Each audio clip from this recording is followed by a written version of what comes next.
sekian banyak membaca dari buku Filipi hari ini. Saudaraku, pertama Filipi itu buku sukacita, kedua Filipi itu ditulis dari penjara. Ya, betapa hebatnya seorang yang di penjara masih bisa bersukacita.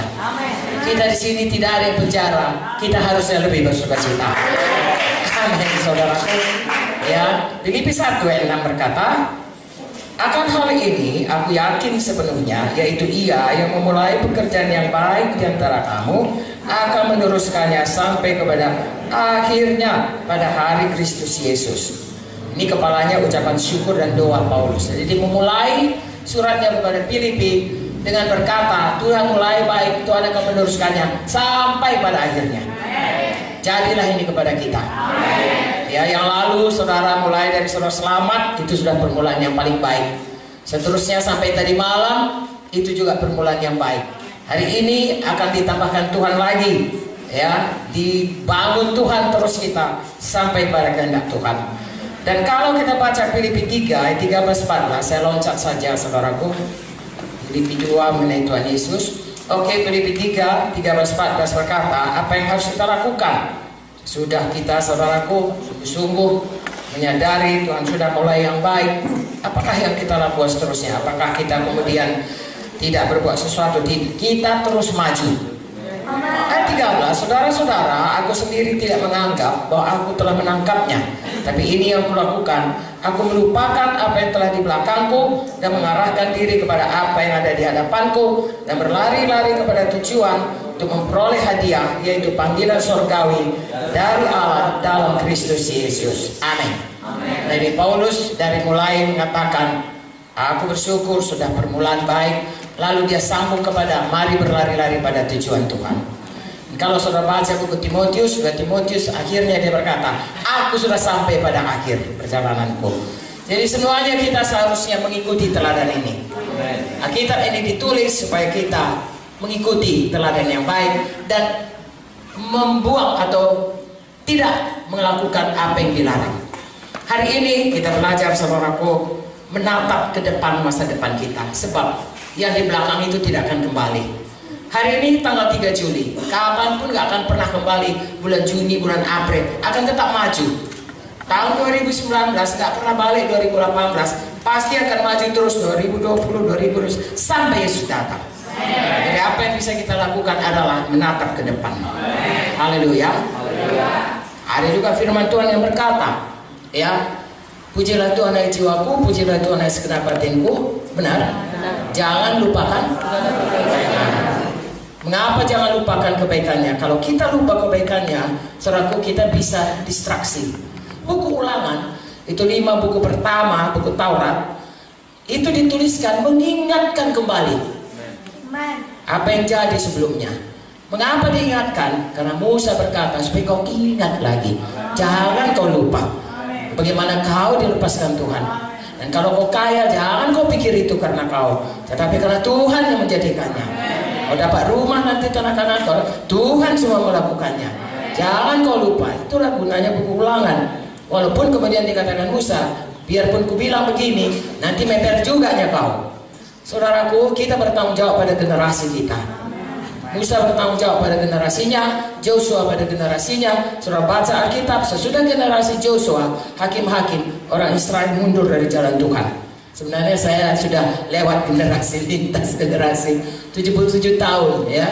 Kalau di Amerika itu rata-rata umur saudaraku sekarang ini 71 ya, laki-laki, kalau wanita sekitar 80. Jadi saya sudah lintas generasi ya, sudah uzur. Tapi firman Tuhan berkata, yang di luar bertambah tua, yang di dalam bertambah dibaharui. Haleluya. Maka dengan sukacita saya ada di sini dan berkata, saudaraku, yang lalu sudah berlalu, bagi kita menatap masa depan. Dan apa yang ditugaskan Tuhan pada generasi kita, tolong kerjakan. Tuhan berkata, aku menemukan seorang yang berkenan kepadaku, yaitu Daud, yang melakukan segala yang kulakukan. Dia berhasil pada generasinya. Nah, saudara lihat saudaraku, betapapun Daud itu, saudaraku, dia berhasil. Salomo ya, yang mulainya begitu bijaksana dan tidak ada orang sekaya dia, tapi ujungnya saudaraku tidak begitu baik ya. Tetapi siapapun kita, generasi kita, kita bertanggung jawab. Makanya sekarang saya ajak saudara menatap ke depan. Mengapa? Saya pernah membaca mengenai satu yang dinamakan E-Line di daerah negeri barat sana. Namanya E-Line itu, saudaraku, kalau kita di sini kan jalan-jalan provinsi, jalan apa. Mereka itu selain daripada jalan raya, ada jalan untuk sepeda. Waktu kami ke negeri Belanda, saudaraku, orang berkata kepada kami, hati-hati ya Pak Munte, ya Ibu dan anak-anak, jangan sampai orang yang bersepeda itu melanggar Anda atau Anda menabrak mereka, karena itu jalan sepeda itu hak penuh mereka. Artinya orang yang berjalan sepeda itu jalan dia, kita yang menunggu dia, khusus untuk dia. Lalu saudaraku, itu adalah jalan sepeda karena memang dianjurkan orang bersepeda supaya jangan polusi di negeri itu. Tetapi selain itu mereka punya yang dikatakan tidak selalu ada, kadang-kadang diadakan, namanya E-Line. Itu kita tahu semuanya, IKTP dan lain sebagainya ya. Artinya itu digunakan untuk orang yang suka pakai gadget. Di seluruh dunia sekarang, apalagi anak muda, orang tua juga saudaraku, mama opung-opung kayak saya pun, bayi-bayi pun sudah tahu pakai gadget ya.